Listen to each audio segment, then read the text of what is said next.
Reform of the United Nations Security Council encompasses 5 key issues: categories of membership, the question of the veto held by the 5 permanent members, regional representation, the size of an enlarged council and its working methods, and the Security Council General Assembly relationship. Member states, regional groups and other member state interest groupings develop different positions and proposals on how to move forward on this contested issue. Any reform of the Security Council would require the agreement of at least 2/3 of UN member states, and that of all the permanent members of the Unsc enjoying the veto right. History: even though the geopolitical realities have changed drastically since 1945, when the setup of the current council was decided, the Security Council has changed very little during this long period. The victors of World War II shaped the United Nations Charter in their national interests, dividing the permanent seats, and associated veto power, among themselves. Any reform to the Security Council would require an amendment to the Charter. According to Article 108 of the Charter, amendments to the present Charter shall come into force for all members of the United Nations when they have been adopted by a vote of 2/3 of the members of the General Assembly and ratified in accordance with their respective constitutional processes by 2/3 of the members of the United Nations, including all the permanent members of the Security Council. With the enlargement of the United Nations membership and increasing self-confidence among the new members, going hand in hand with processes of decolonization, old structures and procedures were increasingly challenged. The imbalance between the number of seats in the Security Council and the total number of member states became evident, and the only significant reform of the Security Council came to pass in 1965. The reform included an increase of the non-permanent membership from 6 to 10 members. With Boutros Ghali elected as Secretary-General in 1992, the reform discussions of the UN Security Council were launched again as he started his new term with the first-ever summit of the Security Council and thereafter published an agenda for peace. His motivation was to restructure the composition and anachronistic procedures of the UN organ recognizing the changed world. By 1992, Japan and Germany had become the second and third largest financial contributors to the United Nations and started to demand a permanent seat. Also Brazil and India as the most powerful countries within their regional groups and key players within their regions saw themselves with a permanent seat. This group of 4 countries formed an interest group later known as the G4. On the other hand, their regional rivals were opposed to the G4 becoming permanent members with a veto power. They favored the expansion of the non-permanent category of seats with members to be elected on a regional basis. Italy, Pakistan, Mexico and Egypt started to form an interest group, known as the Coffee Club, and later uniting for consensus. Simultaneously, the African groups started to demand 2 permanent seats for themselves, on the basis of historical injustices and the fact that a large part of the Council unregistered trademark S agenda is concentrated on the continent. Those 2 seats would be permanent African seats, that rotate between African countries chosen by the African group. The existing permanent members, each holding the right of veto on Security Council reform, announced their positions reluctantly. The United States supported the permanent membership of Japan and India and a small number of additional non-permanent members. The United Kingdom and France essentially supported the G4 position, with the expansion of permanent and non-permanent members and the accession of Germany, Brazil, India and Japan to permanent member status, as well as an increased the presence by African countries on the Council. China supported the stronger representation of developing countries, voicing support for India. Russia, India's longtime friend and ally, has also endorsed the fast-growing power's candidature to assume a seat of a permanent member on the Security Council. General Assembly Task Force. The General Assembly Task Force on Security Council reform has delivered a report recommending a compromise solution for entering intergovernmental negotiations on reform. The report builds on existing transitional intermediary approaches to suggest a timeline perspective. The timeline perspective suggests that member states begin by identifying the negotiables to be included in short-term intergovernmental negotiations. Crucial to the timeline perspective is the scheduling of a mandatory review conference, a forum for discussing changes to any reforms achieved in the near term, and for revisiting negotiables that cannot be agreed upon now. Draft resolution for expansion of Council at a meeting held on September 14, 2015, nearly 200 member countries of the United Nations have agreed that over the next year, they will negotiate the wording of a document that will call for reforming the Security Council, the top decision-making body, which has 15 members. For the first time, different countries have submitted written suggestions for what the resolution should state in what was seen as an attempt to thwart Security Council's expansion bid. The US, China and Russia did not participate in that exercise. China has been strongly opposing the expansion of the Security Council. It reportedly wanted to force a vote on whether the UN should proceed with a one-year discussion on how the reform should be framed, but failed to muster enough support. The draft resolution calls for next year's UN agenda to discuss the question of equitable representation on and increase in the membership of the Security Council. Once the draft is agreed on, it will be put to vote at the General Assembly, where a two-thirds vote is needed to clear it. Increasing membership 2005 Annan Plan on March 21, 2005, the then UN Secretary-General Kofi Annan called on the UN to reach a consensus on expanding the Council to 24 members, in a plan referred to as Enlarger Freedom. He gave two alternatives for implementation, but did not specify which proposal he preferred. The two options mentioned by Annan are referred to as Plan A and Plan B. Plan A calls for creating 6 new permanent members, plus 3 new non-permanent members for a total of 24 seats in the Council. Plan B calls for creating 8 new seats in a new class of members, who would serve for 4 years, subject to renewal, plus 1 non-permanent seat, also for a total of 24. In any case, Annan favored making the decision quickly, stating, "This important issue has been discussed for too long. I believe member states should agree to take a decision on ETA preferably by consensus, but in any case before the summit making use of one or other of the options presented in the report of the high-level panel."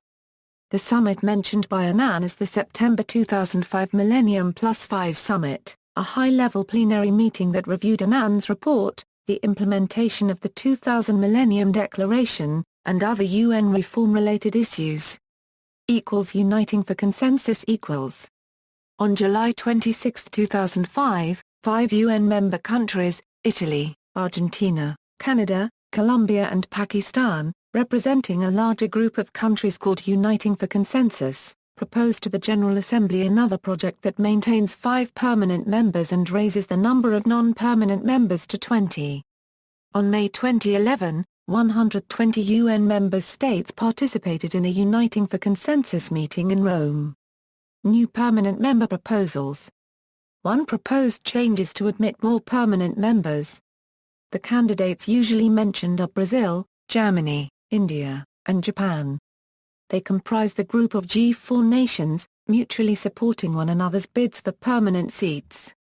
The United Kingdom, France and Russia support G4 membership in the UN Security Council. This sort of reform has traditionally been opposed by Uniting for Consensus Group, which is composed primarily of nations who are regional rivals and economic competitors of the G4. The group is led by Italy and Spain, Mexico, Colombia, and Argentina, Pakistan, and South Korea, in addition to Turkey, Indonesia and others. Since 1992, Italy and other members of the group have instead proposed semi-permanent seats or the expansion of the number of temporary seats. Most of the leading candidates for permanent membership are regularly elected onto the Security Council by their respective groups. Japan was elected for 11 two-year terms, Brazil for 10 terms, and Germany for 3 terms. India has been elected to the Council 7 times in total, with the most recent successful bid being in 2010 after a gap of almost 20 years since 1991 92. As of 2013, the current P5 members of the Security Council, along with the G4, account for 8 of the world's 10 largest defense budgets, according to SIPRI. They also account for 9 of the 10 largest economies by both nominal GDP and purchasing power parity GDP. Brazil equals. Brazil is the largest country in Latin America in terms of population, GDP and land area. It has the 5th largest population, 7th largest GDP, 11th largest defense budget, and has the 5th largest land area. It is one of only 5 countries that ranks among the top 10 globally in terms of physical size, population, and GDP. The others being the United States, Russia, the People's Republic of China, and India, all permanent members of the Unsc except for India, which is in G4. Furthermore, with Africa and Oceania, South America is one of 3 inhabited continents without permanent representation on the Security Council. Brazil has been elected 10 times to the Security Council. It has contributed troops to UN peacekeeping efforts in the Middle East, the former Belgian Congo, Cyprus, Mozambique, Angola, and more recently East Timor and Haiti. Brazil is one of the main contributors to the UN regular budget. Prior to the UN's founding in 1946, Franklin D. Roosevelt lobbied for Brazil to be included on the Security Council, but the UK and the Soviet Union refused. The United States sent strong indications to Brazil that it was willing to support its membership, albeit without a veto. In June 2011, the Council on Foreign Relations recommended that the U.S. government fully endorse the inclusion of Brazil as a permanent member of the Security Council. Brazil has received backing from other permanent members, Russia, the United Kingdom and France, and from the community of Portuguese-language countries, Chile, Indonesia, Finland, Slovenia, Australia, South Africa, Guatemala, Vietnam and the Philippines, as well as from the other G4 nations, who mutually support each other. The greatest impediments to its candidacy are the regional oppositions of both Mexico and Argentina, 2 important countries in Latin America. Germany equals. Germany is the 3rd largest contributor to the UN regular budgets next to Japan, and as such, argues for a permanent Security Council seat. Germany has been elected to the Security Council as a non-permanent member 3 times as a unified state, as well as 3 times when it was divided. France has explicitly called for a permanent seat in the UN for its close EU partner. Germany's engagement, its ranking as a great power, its international influence. France would like to see them recognized with a permanent seat on the Security Council, French President Jacques Chirac said in a speech in Berlin in 2000. The former German Chancellor, Gerhard Schröder, also identified Russia, among other countries, as a country that backed Germany's bid.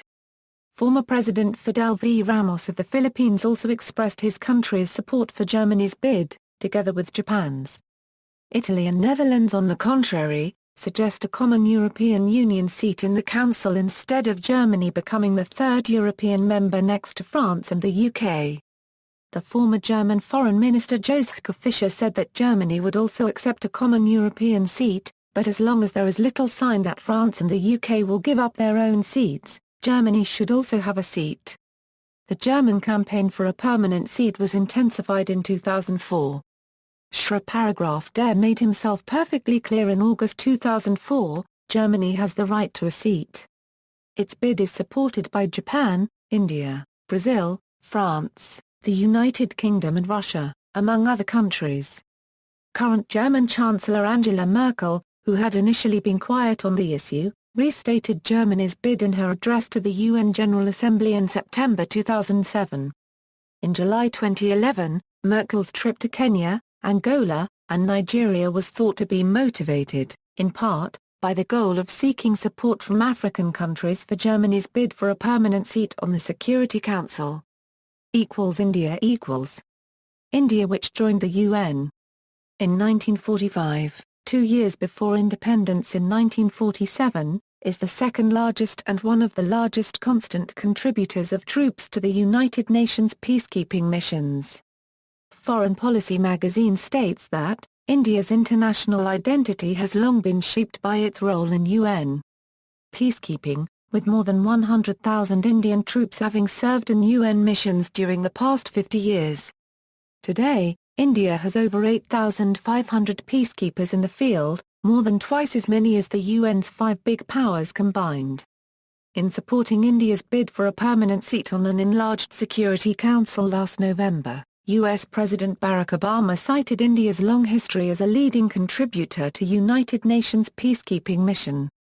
India has been elected 7 times to the UN Security Council. Most recently, India was elected to serve in UNSC from 2011 to 2012 as it had received 188 of the 190 total votes. The country currently has the world's second largest population and is the world's largest liberal democracy. It is also the world's 7th largest economy by nominal GDP and 3rd largest by purchasing power parity. Currently, India maintains the world's 3rd largest active armed force after United States and China and is a nuclear weapon state. The Indian Space Research Organisation is capable of placing satellites in orbit, using indigenous launch vehicles, and also succeeded in sending mission to Moon and to Mars. The International Herald Tribune has stated, clearly, a seat for India would make the body more representative and democratic.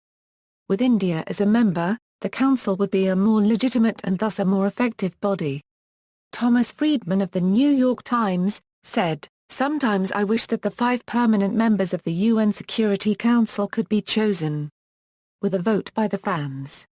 Then the Perm 5 would be Russia, China, India, Britain and the United States. Veto unregistered trademark S more like it.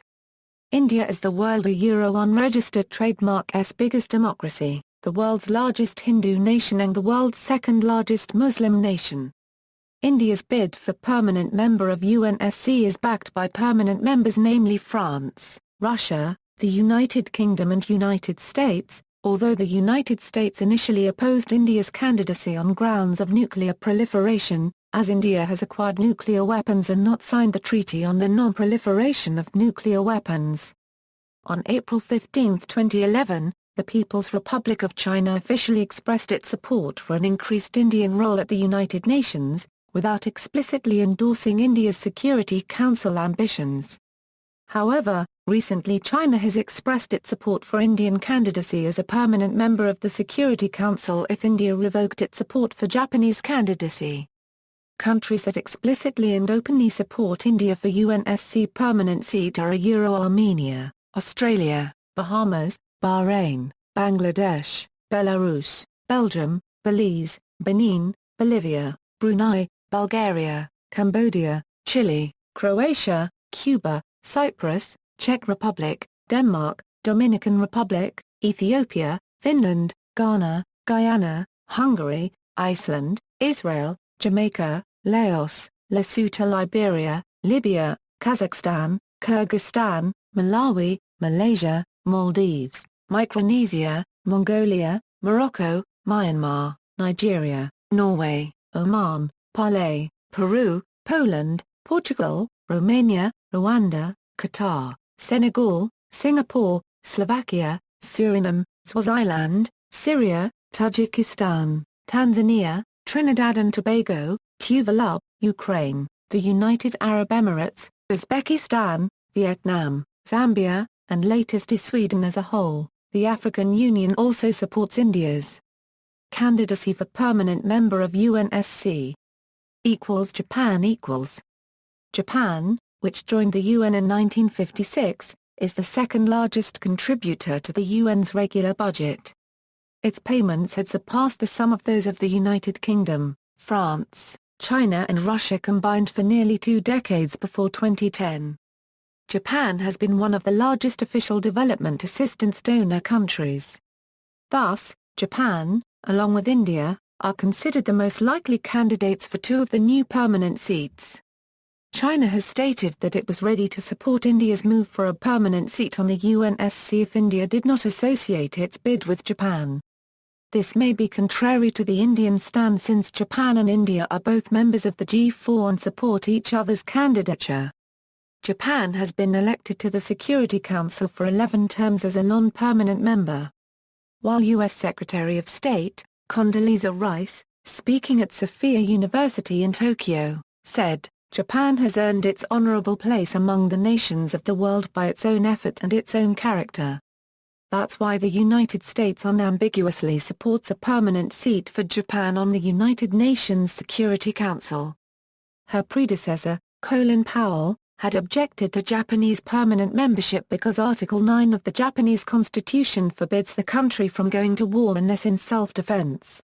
Some other Asian nations have expressed support for Japan's application, including Mongolia, Thailand, Cambodia, Indonesia, Malaysia, Singapore, Bangladesh, the Philippines, and Vietnam are all major recipients of loan and/or foreign investment from Japan. The other G4 countries, Germany, Brazil, and India, who are also bidding for Security Council seats, along with France and the United Kingdom, also back Japan's bid. Australia, the Cook Islands, the Federated States of Micronesia, Fiji, Kiribati, the Marshall Islands, Nauru, New Zealand, Niue, Palau, Papua New Guinea, Samoa, the Solomon Islands, Tonga, Tuvalu, and Vanuatu support Japan since Japan agreed to increase financial aid to the region, even though some of these countries are very concerned with Japanese whaling in the region. For instance, Katsuhiko Kikuwe, then Secretary for Foreign Affairs, member of the Japanese Parliament, and Special Envoy to Nepal, was sent to Kathmandu to lobby for the Nepalese government's support for Japanese membership in the UNSC. Kikuwe met with King Gyanendra and told the press, "If Japan loses its bid this time, Japanese people will think the support Japan has been providing to the world for the last 60 years has been futile."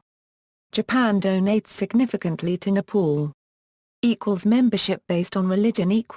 In June 2005, the foreign ministers of the Organization of the Islamic Conference called for a permanent Muslim seat on the UN Security Council. Recent resistance to the reform draft proposals emanating from the G4 states can be attributed in part to this controversial issue. The US and several Western states have objected to any proposal that gives new members any veto powers, and, within the African Union, Egypt has led resistance to a proposal by Nigeria to adopt a version of the G4 proposals that removes the right of veto for new members, and may enable the creation of a reformed council that does not have any permanent members with a predominantly Muslim identity. Another reason given in opposition to the inclusion of an Islamic nation is the religious aspect to which it is linked.